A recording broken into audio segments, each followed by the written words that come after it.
In this video, I'll show you how to create a product in Eselt and list it on eBay. First, click Create New Product.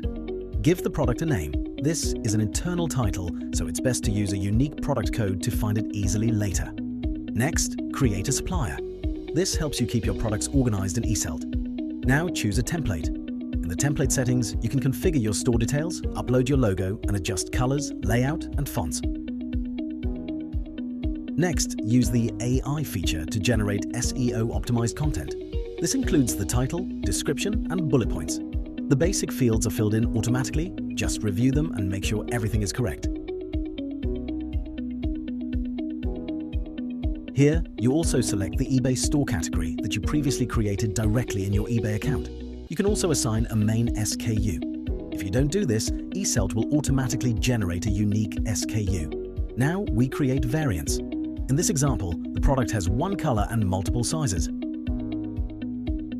Add images for each color variant. After setting up the variants, review the additional fields. Check the pre-filled values and complete any extra fields that are required or important for your product. Next, go to Settings. Here, you can either configure shipping, payment, and return settings directly in Eselt or use eBay business policies if you prefer to manage these settings directly on eBay.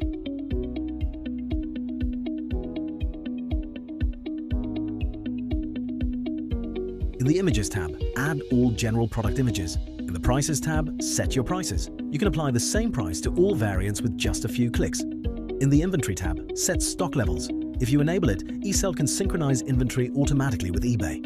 Once everything is ready, click Send to eBay.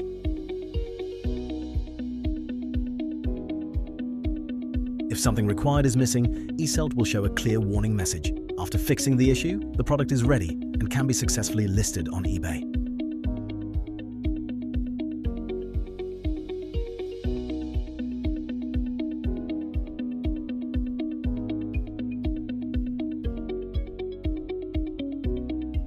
To speed up your work when adding new products, Eselt offers a product cloning feature. You can duplicate an existing product and only adjust the necessary details before listing it on eBay.